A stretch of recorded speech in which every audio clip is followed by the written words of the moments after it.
నమస్తే, welcome to Vijay Kranti voice of Telangana. నేను మీ మణి.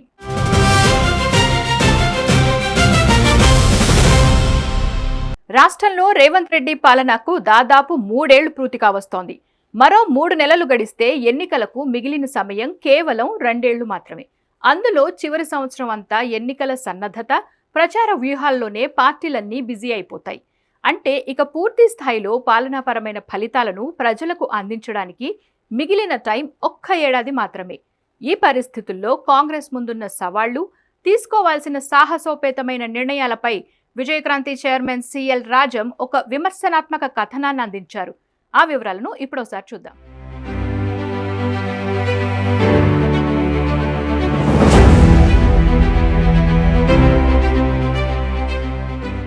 2023 ఎన్నికల్లో కాంగ్రెస్ పార్టీ సరిగ్గా బార్డర్ మార్కులతో పాస్ అయింది.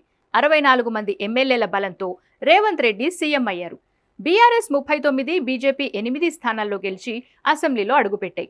అయితే సీఎం రేవంత్ రెడ్డి నాయకత్వమే కాంగ్రెస్ ప్రభుత్వానికి బలమైన పునాదిగా ముందుకు సాగుతోంది. ఆయన సంస్థాగత నైపుణ్యం, ఆర్థిక వ్యవహారాలపై అవగాహన, ప్రజలతో మమేకమయ్యే సామర్థ్యం వల్లే ఉప ఎన్నికలు, స్థానిక సంస్థల ఎన్నికల్లోనూ కాంగ్రెస్ పార్టీ బలమైన ఆధిక్యాన్ని చాటుకోగలిగింది.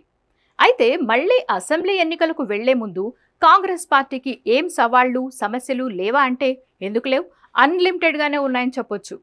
ఆర్థిక వనరుల కొరత, కొన్ని పథకాల అమలులో జాప్యం, అవినీతి ఆరోపణలు, ప్రభుత్వ వ్యతిరేకతతో పాటు మరోవైపు పార్టీలో అంతర్గత వర్గపోరు, సంస్థాగతంగా లోటుపాట్లు, ఇంకోవైపు బీఆర్ఎస్, బీజేపీ లాంటి బలమైన ప్రతిపక్షాలు. ఇలా చెప్పుకుంటూ పోతే లిస్ట్ చాలా పెద్దదే ఉంది. ఈ అంశాలన్నీ కాంగ్రెస్ ప్రభుత్వాన్ని రాబోయే ఎన్నికల ముందు బలహీనంగా నిలబెట్టే ప్రమాదం ఉంది. సో సీఎం రేవంత్ రెడ్డి తన ఢిల్లీ పర్యటనలో అధిష్టానం ముందు కొన్ని సాహసోపేత నిర్ణయాలను పెట్టి ఆమోదం తెచ్చుకోగలిగితే ఇక తిరుగుండదు. ఇటీవల యాదాద్రి ఆలయ బోర్డులో వ్యక్తిగత రాజకీయ ప్రయోజనాల కంటే సేవాభావానికి ప్రాధాన్యమిచ్చే సభ్యులను నియమించడంతో ప్రజల్లోకి ఒక మంచి సంకేతం వెళ్ళింది. ప్రస్తుతం ప్రభుత్వం పార్టీ పరంగానూ ఇటువంటి ప్రభావశీల నిర్ణయాలనే తీసుకోవాల్సిన అవసరం ఉంది. జెన్జీ యువతకు రాజకీయాల్లో మరింత ప్రాధాన్యం కల్పించేందుకు 21 ఏండ్లకే ఎన్నికల్లో పోటీ చేసే అవకాశం ఇవ్వాలన్న ప్రతిపాదనతో రేవంత్ రెడ్డి ఒక అడుగు ముందు నిలిచారనే చెప్పాలి. అయితే ఈ ప్రతిపాదనతో ఆగకుండా తన కేబినెట్ యువతకు ప్రాధాన్యమిచ్చేలా మార్పులు, చేర్పులు చేయాలి. కేబినెట్లో వివాదాస్పద వ్యక్తులను తొలగించి క్లీన్ ఇమేజ్ ఉన్న వారికి చోటు కల్పించాలి.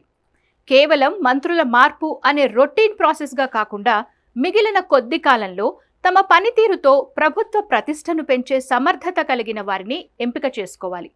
పారదర్శకత, అవినీతి లేని పాలనతో జనాభాలో మెజారిటీ భాగం ఉన్న జెన్జీని ఆకట్టుకునేలా మార్పులు చేయాలి.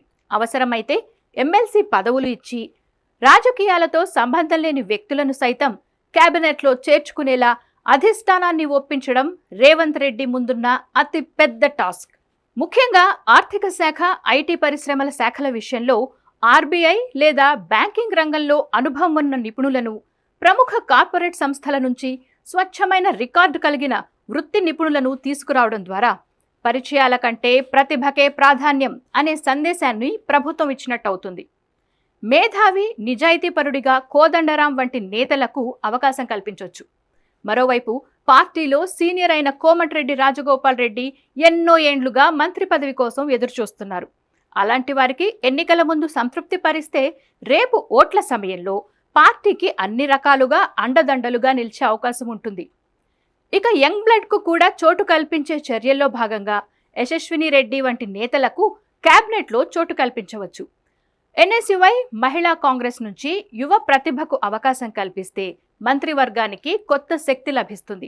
విస్తృత సామాజిక ప్రాతినిధ్యం కోసం బీసీ వర్గాల్లో పార్టీ పునాదిని బలోపేతం చేసే దిశగా మహేష్ కుమార్ గౌడ్ను ఉప ముఖ్యమంత్రి పదవికి పరిశీలించవచ్చు.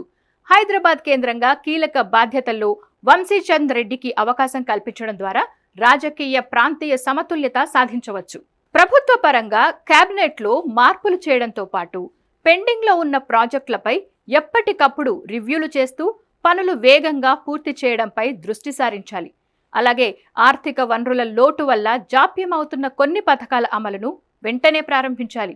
ఇక చేసే ప్రతి పనిలో పారదర్శకంగా, అవినీతి రహితంగా ప్రతి రూపాయి ప్రజల కోసమే ఖర్చు పెడుతున్నారన్న క్లారిటీ జనంలోకి వెళ్లేలా చూసుకోవడం అత్యంత కీలకం. మరో మేజర్ అంశం పార్టీ సంస్థాగతంగా పార్టీని బలోపేతం చేసుకోవడం. కొత్త పాత నేతల మధ్య విభేదాలను క్లియర్ చేసుకుంటూ పార్టీని నడిపించడం చాలా కీలకం. సీనియర్ నాయకుడు దుద్దిళ్ల శ్రీధర్ బాబును పిసిసి చీఫ్గా నియమించడం ద్వారా ఈ సమస్యలకు చెక్ పెట్టవచ్చు. అలాగే పార్టీ ప్రభుత్వ సమన్వయాన్ని మరింత బలోపేతం చేయవచ్చు. పాత కొత్త వర్గాల మధ్య వారధిగా వ్యవహరించి అందరినీ ఒకే వేదికపైకి తీసుకురాగల సామర్థ్యం ఆయనకుంది. తద్వారా 2028 ఎన్నికల్లో మళ్లీ విజయ ఢంకా మోగించే శక్తి పార్టీకి చేకూరే అవకాశం కూడా ఉంటుంది. తెలంగాణలో తీసుకునే ఈ నిర్ణయాత్మక చర్యలు దేశవ్యాప్తంగా కాంగ్రెస్కు ఒక నమూనాగా నిలిచే అవకాశం ఉంది. కాంగ్రెస్ క్షీణించిపోతోందన్న ప్రచారానికి చెక్ పెట్టొచ్చు. కాంగ్రెస్ ముక్త్ భారత్ లాంటి బీజేపీ నినాదాలను కూడా దెబ్బకొట్టొచ్చు. రేవంత్ రెడ్డి ఇప్పటి వరకు చూపిన రాజకీయ శైలి చూస్తే ఇటువంటి సంచలనాత్మక మార్పులు చేపట్టగల దృఢ సంకల్పం ఆయనకు ఉందనే అంచనా ఉంది. మరి చూడాలి కాంగ్రెస్ పార్టీ ఏ మేరకు అప్రమత్తంగా వ్యవహరిస్తుందో, ఎన్నికలకు ఏ స్థాయిలో ముందస్తు వ్యూహాలతో సిద్ధమవుతుందో.